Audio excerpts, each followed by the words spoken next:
Hi creatives, greetings from my end, Chidi here, and on today's tutorial I'll be sharing with you how I made this beautiful Bubu dress that you can see me wearing in this picture.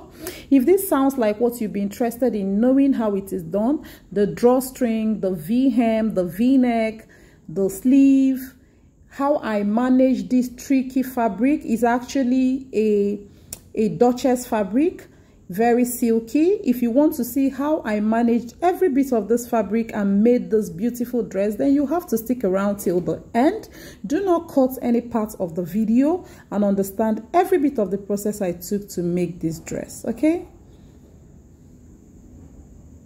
now this is my Duchess fabric. I'll be using it for this lovely gown. Okay, this Duchess fabric is quite silky and wavy. It's one of the materials they classify as problematic, and that is why I am using this pattern paper, already made basic pattern. Is actually the back pattern. That is what I'll be using to make as a guide to make this Bubu. Okay, I'll be using it as a guide, okay, to make this Bubu. So stick around and see how I manage this fabric to be able to make this gown. Here I have already folded my Duchess fabric. If this gown do not have a drawstring in front, I could have cut the front and the back at the same time. That is what I'm showing here. I folded it once and folded it again. Okay, that way I could have cut the front and the back at once to reduce the stress of managing the very silky wavy fabric. Okay, but then I can't do that for this very one, but I just decided to show you so that you know when you have a style that do not require any alteration in front, you could cut the two together with the back neckline and finally trim down the front to the neckline of your choice. But for this one I'm not gonna do that because it has a drawstring in front, so I'll be cutting the front and the back separately. Now I have refolded my fabric and I've placed my pattern on the fabric. Just as you can see, I left ½ inch on fold. I moved my pattern paper ½ inch away from the fold. Don't just ignore the back tightening. Okay, just assume that is running straight. That is what I am doing here. I just ignored the back tightening. I actually observed the half from the hip area and the neck area. Okay, so I have placed my pattern paper just the regular way you cut your basic pattern, and this is the back pattern. And from the shoulder tip I am measuring about 15 inches. That is the length I want the sleeve to have, or where I'm comfortable with, so that after my alteration I will just get the sleeve of my choice. Okay, observe closely and you will understand everything I did to make this beautiful gown. I'm marking 15 there, and that is just it. Okay, just take where you want your opening to be. I took about 8 inches from this place and I am ruling it vertically. Okay, watch closely to see what I am doing. This gown is so beautiful. So many people admired it as I wore it out. Okay, this place depends on how full you want your gown to be. If you want it very full, go ahead and run it straight from where your sleeve started. That's 15 inches mark. You can just run it straight down from there, or you can come in just as I came in here. I actually thought this was not as big as I wanted and I had to rule the line again. Okay, this was my initial one. I had to make another line to make it a bit bigger, but if you are comfortable with the first one, that is fine. I just came in by about 1 inch from where the sleeve started to start ruling this line. Okay, when you get to around the hip line, you just curve your hand like so, just like you can see me do. Okay, here I'm just trying to measure where I want the V at the hem to start from. Okay, I just ruled 40 Okay, that mark I made is just to get 40, and now know where I will take this length to from there. Okay, or you can just rule to where you are comfortable with. Here I took from this hem, this paper is about 36 inches long, so I took about 10 inches. 10 plus 36 is about 46 inches. Okay, that is the mark I took on that center front. Okay, 10 from the 36 inches, that is the length of the paper. I want to be direct so that you understand basically what I did, and from there I took a V curve to meet the side of the gown. I hope you understand. So that was all I did there, and I'll be cutting out. This is the front pattern. Don't worry about the neck because I'm using the back neckline just to get a high neckline, and from there I will trim my neckline to what I want. Here I'm cutting out the gown. I've already drawn my pattern guideline. I'm cutting it out. You can make yours to be bigger than this, but this is just what I want.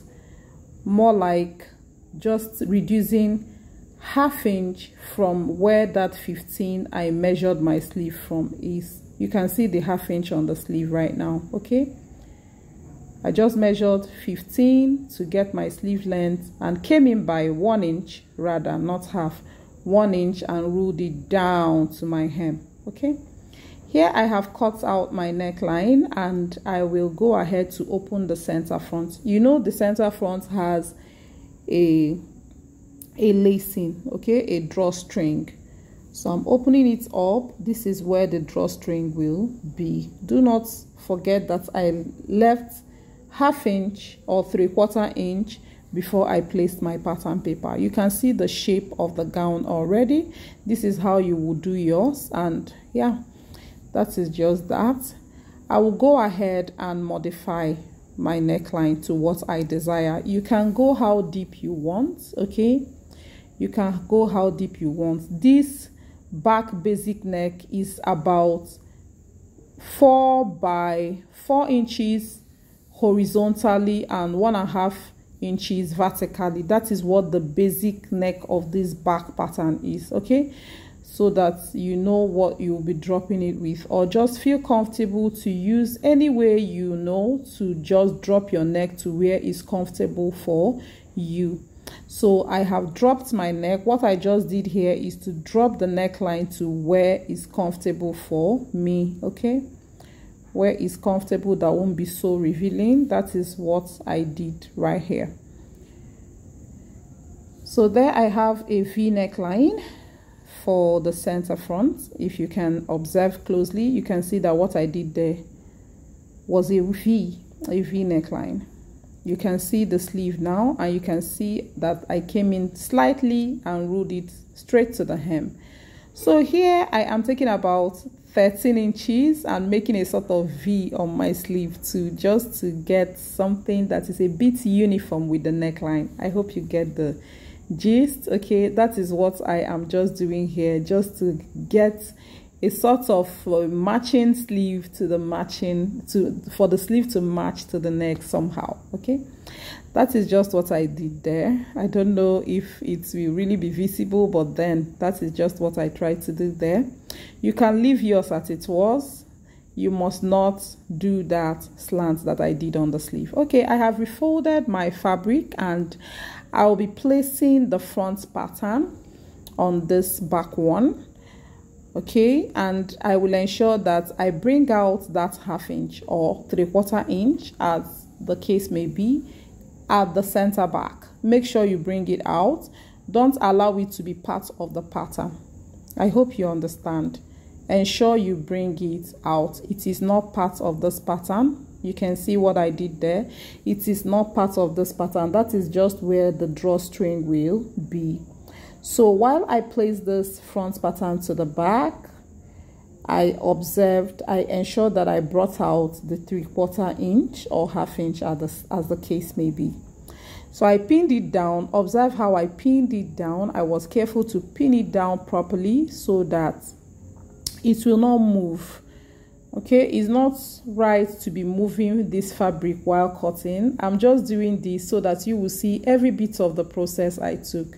Here I just dropped the back a bit. That is how comfortable I'm with it. I just dropped about 1.5 inches from where the start of the neck is, and every other part remains the same except the hem. The hem for the back is running straight. I did not do any V hem at the back. Okay, I just allowed it to run straight. You will see that when I cut to that point. Feel free to do you, okay, but that straight I feel is just very okay. This is a long gown. You can see how the hem is. The hem of the back is running straight, and here I can comfortably say that I am as good as done in cutting this very pattern. You can see the hem, okay? You can see the hem. I'm just moving this because I want you to see every bit of what I did. It is not right to move this problematic or Duchess silky wavy fabric in this manner, because it will like disturb or be a problem for the pattern. It can be. It's just that I'm very skilled at it and I know I can manage that. Now you can see what I have. I've already gone ahead to stitch the shoulder of this pattern that I just finished making, and I serged it. I have weaved it, okay, and I've weaved the sleeve too. You can see what I did. Everything looking so neat and lovely. I'll go ahead and hem the sleeve, okay. I'll hem the sleeve and also turn the sides, okay. I'll hem the sleeve and stitch close the sides, and I'll show you. Here I have my drawstring already cut out also. I've hemmed the sleeve and I have stitched the sides. It's just the front that is open right now and the neckline that has not been finished. I have stitched the side. I've even hemmed the hem. I have actually stitched the hem of the dress. I hope you understand. I've stitched the side, stitched the sleeve tip, the hem of the sleeve and all that, okay. So right now I'll be turning the neck with a bias. That is the next thing I'm going to do. I will turn the neckline with a bias. Turn yours with a bias. Do not turn it like that. And I'll go ahead and also stitch the loop, that is the strings, just as I showed you right now. All right. So I've gone ahead to stitch the drawstrings. It requires 2. You can see what I have there. Yes, and this is my gown. I've also gone ahead to close up the front. Watch closely to see what I did. You can see how I am holding this drawstring to the neck. Watch closely. This is how I'm going to hold it and stitch down. This is how I'm going to hold it. Hold yours like that so that it will not show on the face of the fabric. Also do the same for the other side of the, okay, just do this. I have stitched it down here, as you can see. Now I will go ahead and stitch. I'll go ahead and arrange it very well. I left about 1/4 inch so that I will stitch it. This drawstring is not, your stitch is not supposed to touch the drawstring. This is an easy way of, you know, putting your drawstring so that you don't have to start passing it after stitching that hole, okay. Now I have stitched one side. You can see how it is. If you drag the string now, you will see that it's dragging, meaning the stitch is not touching the string. You have to give space for the stitching so that it doesn't touch the string. This exactly, I'm going to stitch the other side of the this is exactly what I got. I've stitched the second side where the drawstring is supposed to be, and you can see how it is looking already. You can draw it. You can also decide, or if you prefer it not, you know, dragged as I did, you can wear it without dragging it. Anyhow you please, you can just do with this gown, but I like mine dragged or drawn, just as you can see. And I know some days I may still prefer it not, you know, drawn like this. Now this is how you're going to do yours, and you will just go ahead and loop it up at the hem there. Okay, loop it up at the hem there, and this is what we have. You can see how lovely the gown is looking. Very easy gown to make. Will you try this out? Let me know what you think in the comment section, and do not forget to subscribe and turn on your notification bell so that you will be the first to know each time I upload my lovely videos. Feel free to react to this video. That is how I know what you think about the videos, okay? You can loop it up like this, or you can leave it straight. Whichever way you please is just fine. Like, comment, share, subscribe, and turn on your notification bell. See you in my next one, guys. Love you all, and bye.